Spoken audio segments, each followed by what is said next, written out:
Bonjour à tous et bienvenue pour ce nouvel épisode d'Histoire. Aujourd'hui, nous allons nous intéresser à la vie palpitante de l'une des figures les plus importantes du Moyen-Âge, à savoir Jacques de Molay, le dernier grand maître de l'ordre du Temple, et nous allons suivre avec lui la dernière marche des Templiers jusqu'au procès pour hérésie qui leur sera attenté par le roi de France.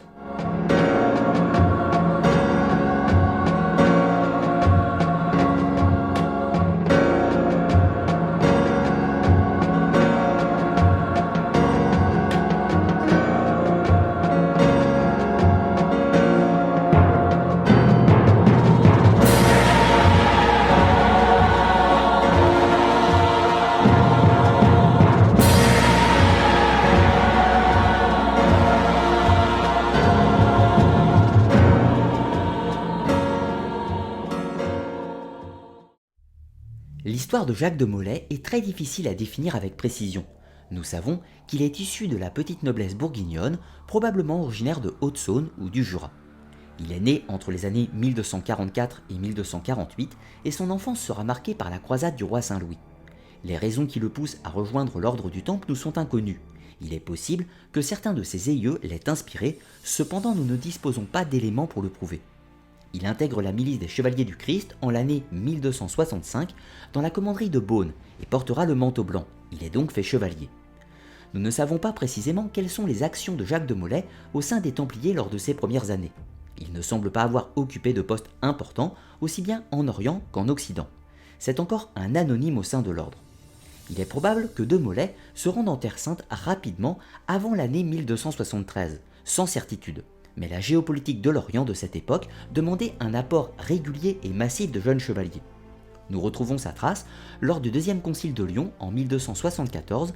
Jacques de Molay se trouve en Occident et assiste au concile en compagnie du grand maître de l'époque, à savoir Guillaume de Beaujeu. Ce concile est très important car c'est lors de cette réunion que sera évoquée pour la première fois la fusion des ordres de l'Hôpital et des Templiers.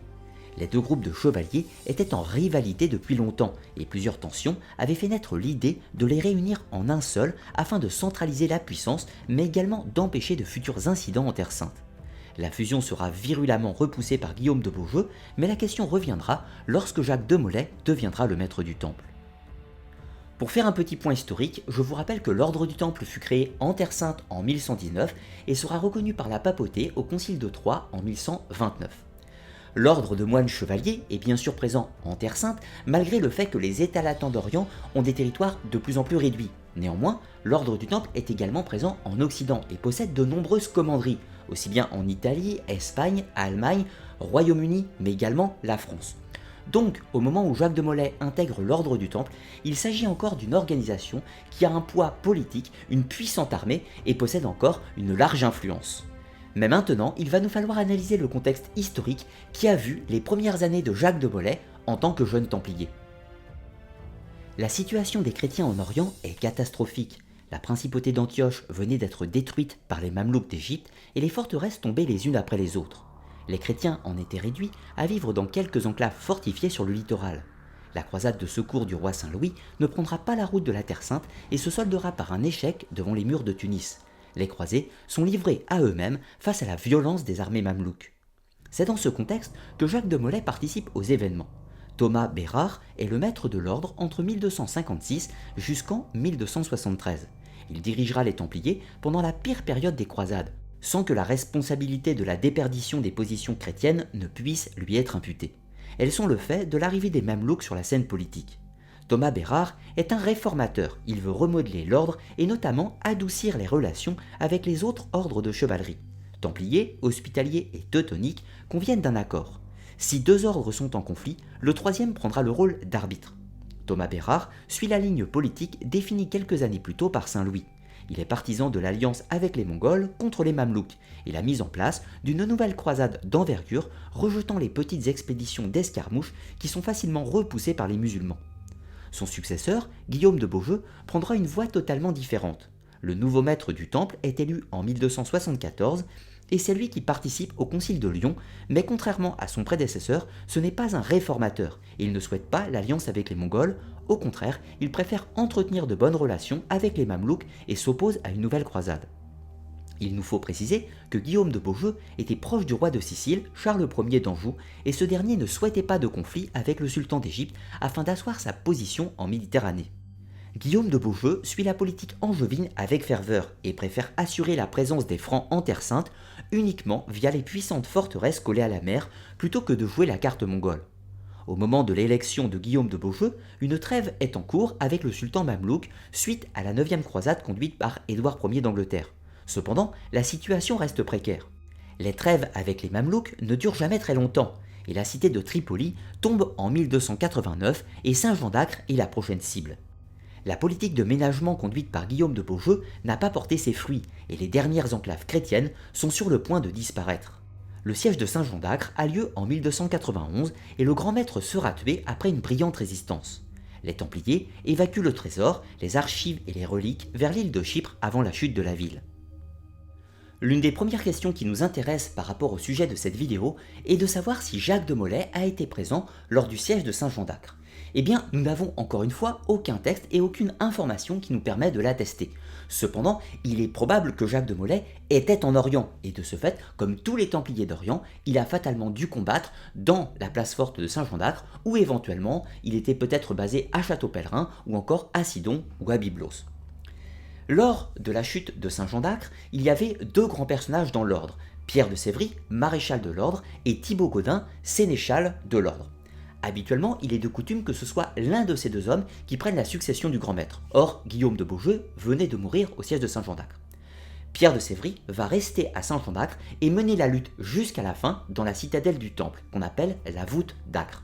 De son côté, Thibaut Gaudin sera chargé d'évacuer les archives, les reliques et tous les biens qui appartiennent à l'ordre, et notamment le fameux soi-disant trésor. Mais il sera également chargé d'évacuer les hommes jusqu'à l'île de Chypre. C'est ainsi que certains ont considéré que Thibaut Gaudin était un lâche qui avait fui Saint-Jean d'Acre, mais en réalité, il fallait bien qu'il y ait une subsistance puisque la ville était de toute façon perdue.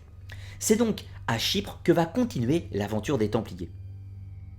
L'ordre du Temple est dans une position critique.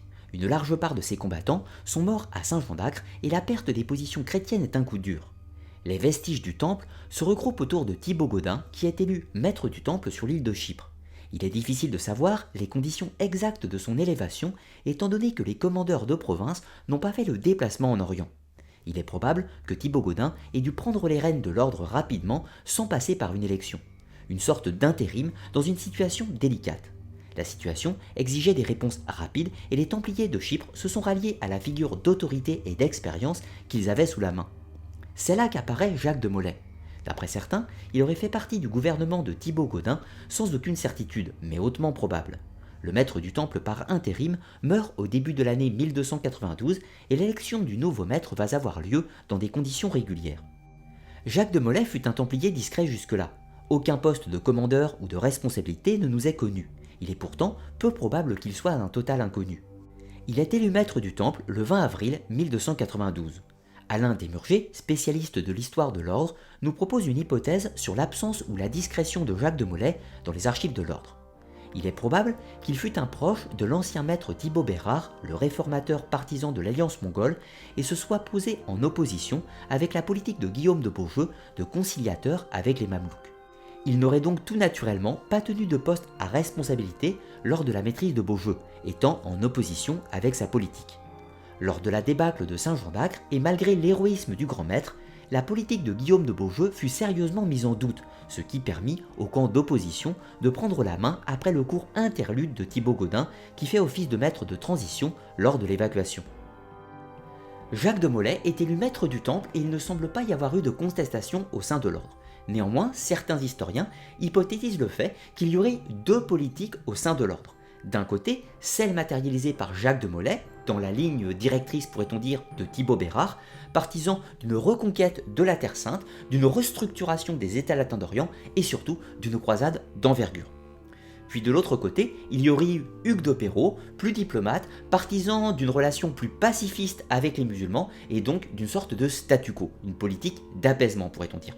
Néanmoins, au vu des éléments historiques dont nous disposons, il ne semble pas y avoir eu de contestation, encore une fois, de l'arrivée de Jacques de Molay en tant que grand maître par le dénommé Hugues de Peyraud. Dans tous les cas, le nouveau grand maître va devoir affronter des difficultés comme jamais l'ordre n'en a connu. Les États latins d'Orient ont explosé, il ne reste maintenant plus que le royaume de Chypre, et les musulmans ont retrouvé la suprématie totale de la puissance sur l'Orient. Néanmoins, la vocation même de l'ordre du Temple est la conquête de la Terre Sainte et la protection des lieux saints du christianisme. Donc la question se pose, l'ordre du Temple a-t-il encore une légitimité, sachant que la Terre Sainte n'appartient plus aux chrétiens? Bien sûr, il y a une large organisation en Occident, avec des milliers de commanderies réparties dans toute l'Europe. L'ordre du Temple a un réel pouvoir temporel et militaire, mais son existence même est remise en cause, et Jacques de Molay va devoir faire face à ce nouveau dilemme. Il va devoir être l'artisan d'une nouvelle entreprise de croisade, et pour cela, il doit convaincre les seigneurs d'Occident. Jacques de Molay n'est pas un grand maître passif comme beaucoup l'ont décrit. Au contraire, c'est un homme d'action qui se démène pour faire bouger la situation. Il entretient une large correspondance avec les puissances occidentales et notamment avec la couronne d'Aragon. Il mène plusieurs expéditions militaires pour la défense de l'Arménie chrétienne contre les musulmans et s'emploie à réactiver l'alliance mongole dont Saint-Louis et Thomas Bérard avaient rêvé. Jacques de Molay installe son gouvernement sur l'île de Chypre et prend la route de l'Europe en 1293 afin de réformer l'ordre, le dépoussiérer ou du moins lui donner un nouveau souffle. Le grand maître voyage en Aragon, en France, en Angleterre et en Italie, et c'est peut-être dans cette période qu'il rencontra Philippe le Bel, le roi de France, mais nous n'avons pas de certitude sur la question. Il sillonne l'Europe pour allier les princes d'Occident à sa cause. Il assiste à l'élection du nouveau pape, Boniface VIII, avec qui il entretient d'excellentes relations, contrairement au roi de France qui sera en conflit ouvert avec le nouveau pape. Jacques de Molay reprend la route de la Terre Sainte en 1296 et s'emploie à préparer l'avenir et la reconquête de la Terre Sainte. Les Templiers, assistés de l'hôpital et du royaume de Chypre, coordonnent les actions avec celles des Mongols. Jacques de Molay sera le maître d'œuvre de ces opérations. La première action sera lancée sur l'Égypte en 1300, somme toute modeste, mais suffisante pour perturber les sultans mamelouks bien occupés avec la pression mongole en Syrie. Les chrétiens possèdent la suprématie maritime sur la Méditerranée et Jacques de Molay compte bien profiter de cet avantage pour ouvrir une tête de pont en Orient afin de permettre le débarquement d'une nouvelle croisade. L'opération prend forme, les Templiers s'implantent sur l'îlot de Rouad, juste devant les côtes syriennes et la citadelle de Tortosa. Jacques de Molay sait qu'aucune croisade occidentale n'est en marche, mais les Mongols prévoient une vaste opération militaire contre les Mamelouks. Les Templiers négocient avec le Grand Khan pour la possession future de Jérusalem et des anciens territoires chrétiens. Ils trouvent un accord, mais l'armée mongole fait défection et repousse ses opérations, laissant les Templiers seuls sur l'îlot à maintenir la tête de pont pour le projet de croisade qui est en cours. L'absence des Mongols permet aux Mamelouks de concentrer leurs forces contre les chrétiens sur l'îlot de Rouad. Mais les catastrophes s'enchaînent. La marine chypriote ne vient pas au secours des Templiers malgré les insistances de Jacques de Molay. La centaine de Templiers tiennent la position sur l'île, mais les Mamelouks parviennent à débarquer devant l'absence de la flotte chrétienne. Les Templiers résistent quelque temps, puis les Mamelouks leur offrent la reddition et la possibilité de repartir vers Chypre en toute sécurité. Les Templiers acceptent, mais les Mamelouks les font exécuter sans sommation, violant une nouvelle fois leur traité. Les défenseurs de Rouad ont bel et bien été abandonnés à leur sort par la flotte chypriote et le roi Henri II. Jacques de Molay n'abandonne pas pour autant son projet de croisade malgré ce nouvel échec. Son objectif reste la mise en place d'une tête de pont pour un futur débarquement massif, mais l'alliance mongole n'était plus fiable. La reconquête devra venir de l'Occident et il fallait maintenant convaincre les princes pour la mise en place d'une grande expédition à l'image des 3 premières croisades. Jacques de Molay est un homme d'une autre époque. Il lutte de façon acharnée afin de relancer l'idéal des croisades et de reprendre pied en Terre Sainte. Malheureusement, la plupart des souverains d'Europe sont déjà passés à autre chose et ont définitivement abandonné le rêve de Jacques de Molay.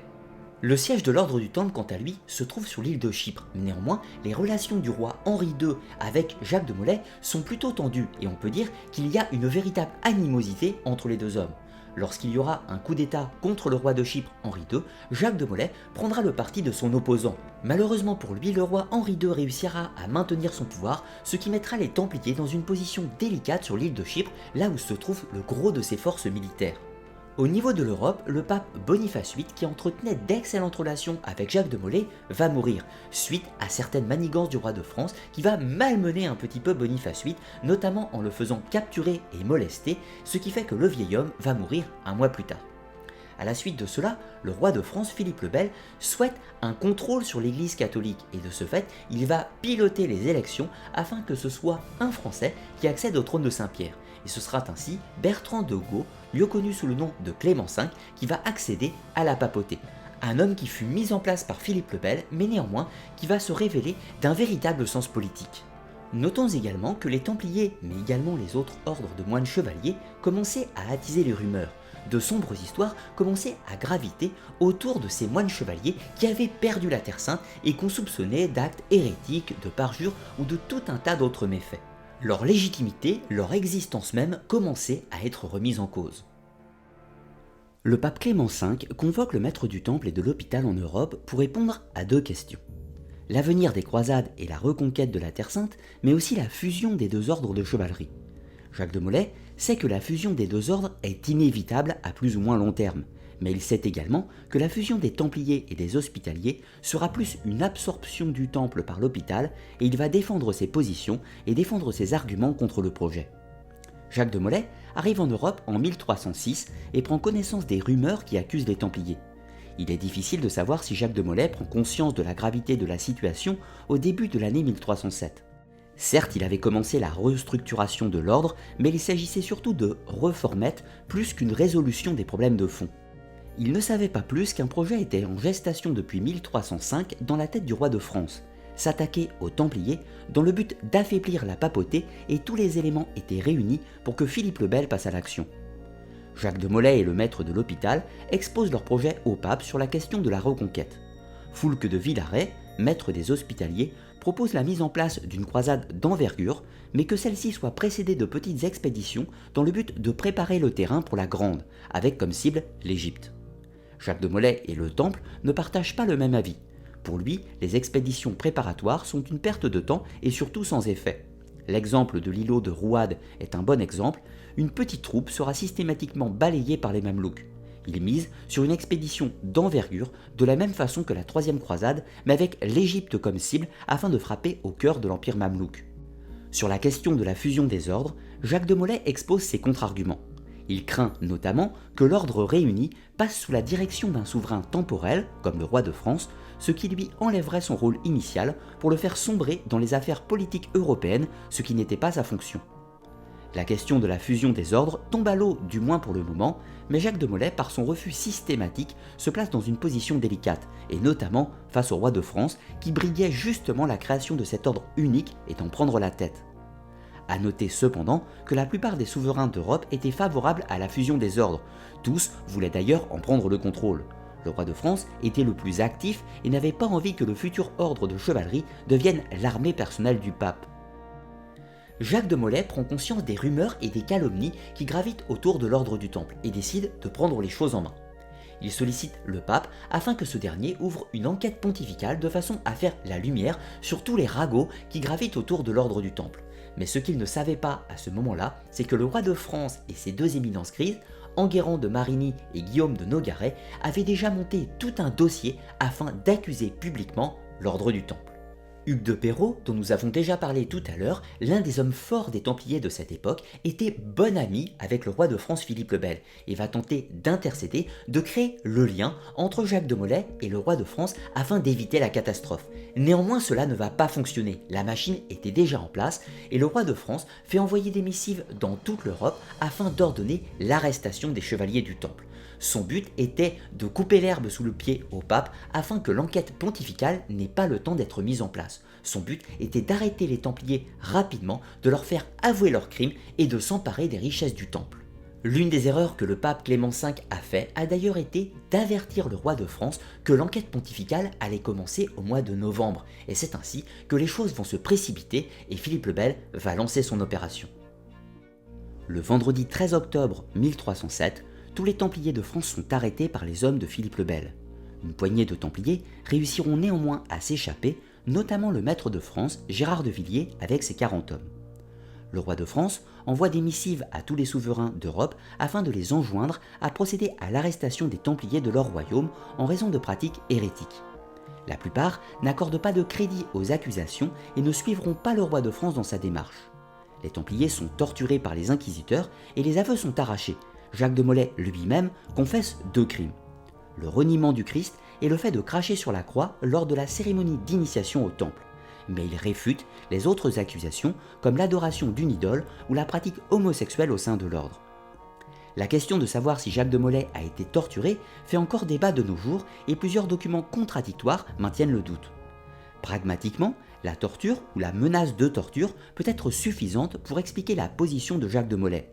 Notons quand même que les déclarations du grand maître sont très sommaires et il est tout à fait possible que de Molay ait simplement dit la vérité sur des pratiques en usage dans l'ordre, sachant bien que de nombreux Templiers en feraient mention lors des interrogatoires. Le grand maître, probablement manipulé, écrit un manifeste incitant les Templiers à ne rien cacher et à répondre aux questions des inquisiteurs, ce qui de toute façon était déjà le cas. Philippe le Bel pouvait savourer sa victoire. Il pense déjà avoir brisé l'ordre par les révélations de centaines de Templiers. Notons que le but de cette présente vidéo n'est pas d'exposer tous les éléments du procès des Templiers, mais de suivre l'histoire de Jacques de Molay et de sa posture face aux accusations. Le procès des Templiers fera l'objet d'une prochaine vidéo. Les Templiers ainsi que les dignitaires ont avoué. C'est suffisant pour condamner l'ordre aux yeux de Philippe le Bel.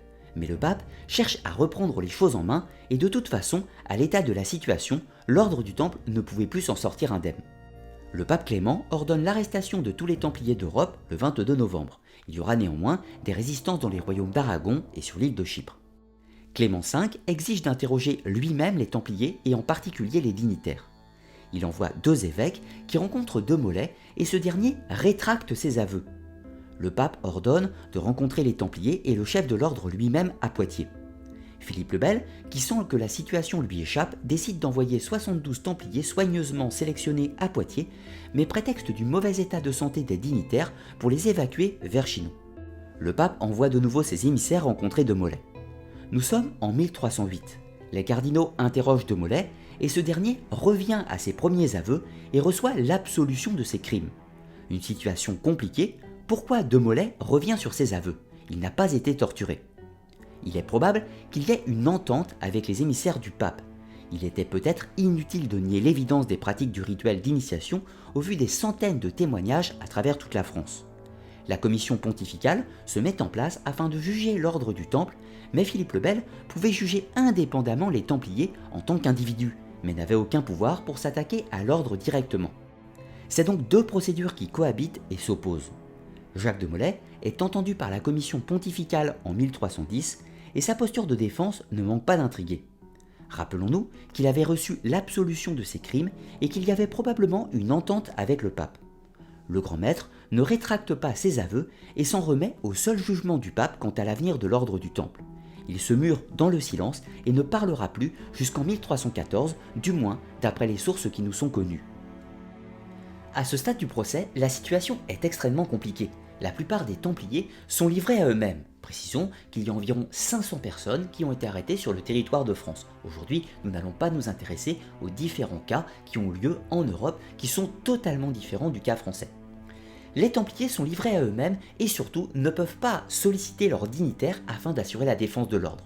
L'arrivée sur la scène politique de la commission pontificale va rassurer nombre de Templiers qui pensent que grâce à cela, ils vont pouvoir défendre leur cause, vont d'ailleurs rétracter leurs aveux afin de prendre la défense de l'ordre et surtout de contrecarrer toutes les calomnies lancées par le roi de France. Mais c'était mal connaître Philippe le Bel. Faisons un petit point de la situation. D'un côté, nous avons la commission pontificale qui allait juger l'ordre du Temple dans sa globalité par rapport aux accusations.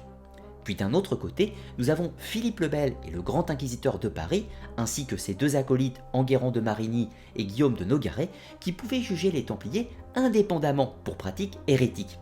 C'est ainsi que lorsqu'un Templier prenait la défense de l'ordre rétractant leurs aveux, eh bien à titre individuel, Philippe le Bel le déclarait relapse et l'envoyait au bûcher. C'est ainsi que de nombreux Templiers seront brûlés sur la place publique ayant rétracté leurs aveux.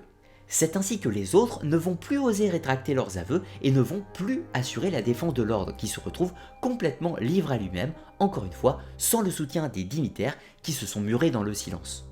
Il fallait attendre maintenant que le pape Clément prenne sa décision quant au jugement de l'ordre du Temple dans sa globalité.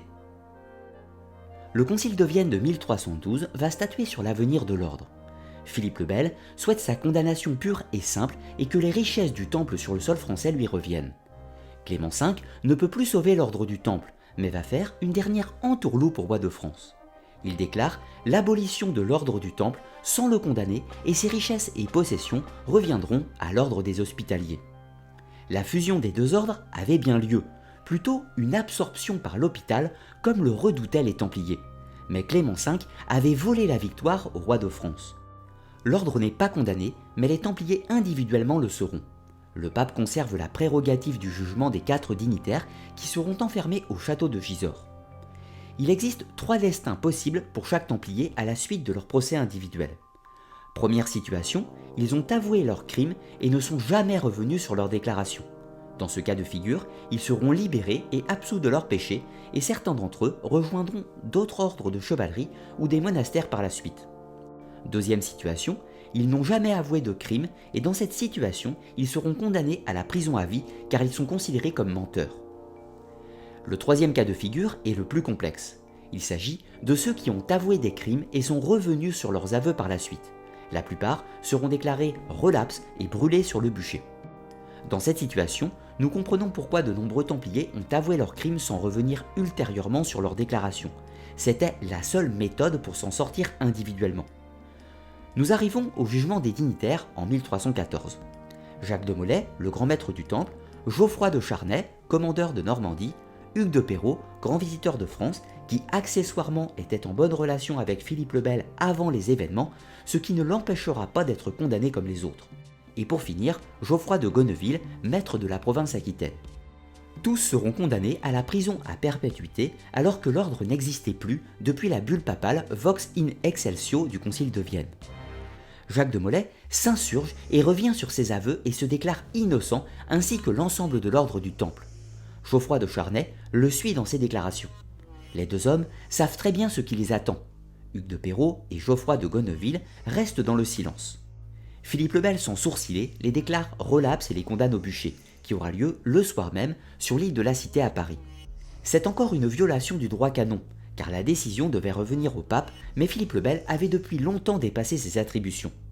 Jacques de Molay monte sur le bûcher et prononce ses dernières paroles à l'encontre de l'injustice qui frappe à l'ordre en sollicitant la justice divine qui seule connaît la vérité sur l'ordre du Temple. Contrairement à de nombreuses idées reçues, l'ordre du Temple n'a jamais été condamné dans sa globalité par le pape Clément V. Il n'a jamais été déclaré hérétique et les accusations portées à son encontre n'ont jamais été validées. L'ordre du Temple a simplement disparu. Il a cessé d'exister par une bulle papale qui mettait fin à ses prérogatives et à son existence. À la suite de cela, tous les biens du Temple reviennent à l'ordre de l'hôpital sur le territoire français. Nous verrons dans une prochaine vidéo qui traitera précisément du procès des Templiers que les biens de l'ordre, notamment au Portugal, en Espagne, en Angleterre, à Chypre et ailleurs, vont avoir des destins différents suivant la politique locale. Aujourd'hui, intéressons-nous seulement au cas de Jacques de Molay.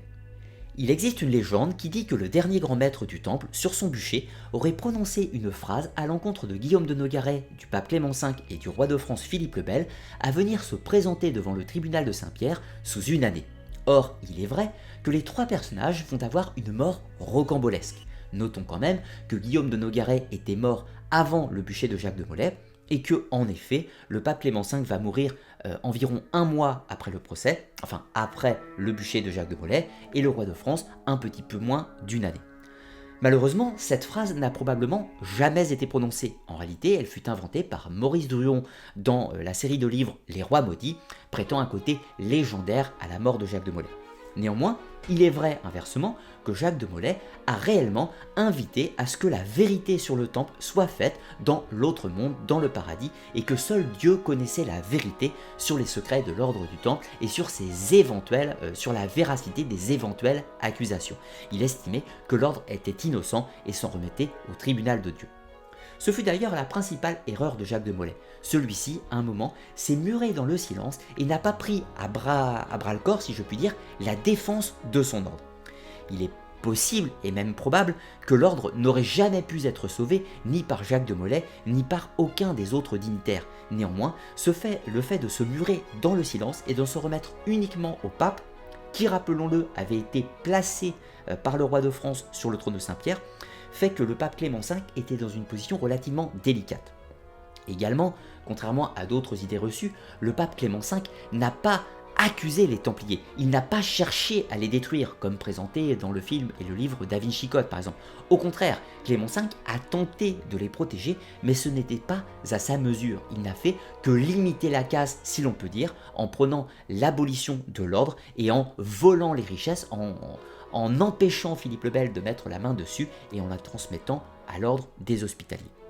Néanmoins, les légendes sont tenaces et le souvenir de Jacques de Molay va enflammer l'imaginaire et survivre au siècle, et notamment lors de la Révolution française, lorsque Louis XVI sera décapité après les événements de la Révolution.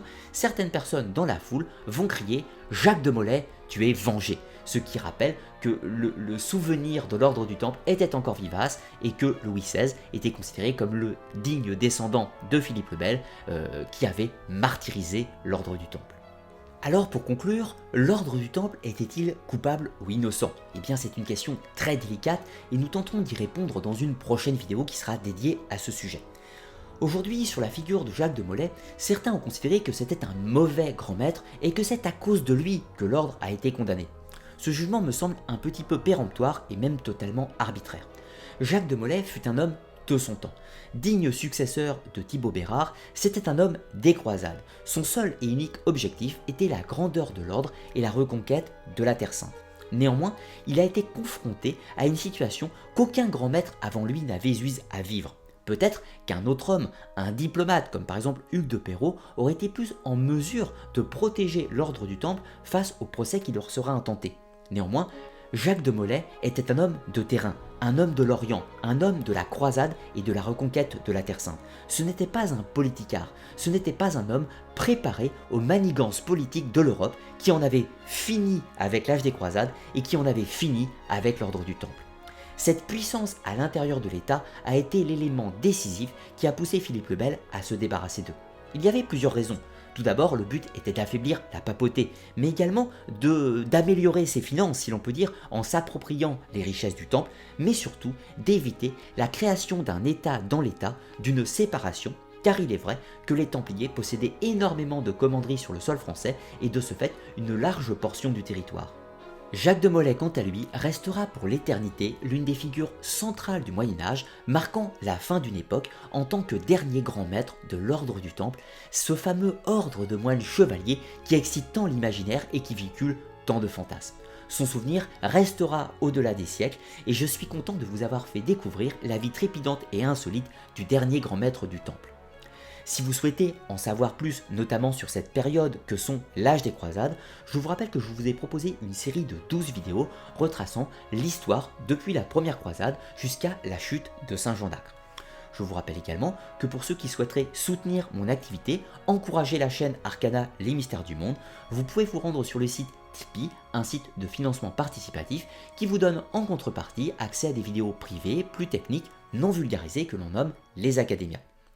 Pour ceux qui le souhaitent, vous pouvez également aller dans la description de cette vidéo où vous trouverez une bibliographie, quelques livres que je conseille afin de découvrir plus en profondeur le sujet de Jacques de Molay ou des croisades et de l'ordre du Temple notamment.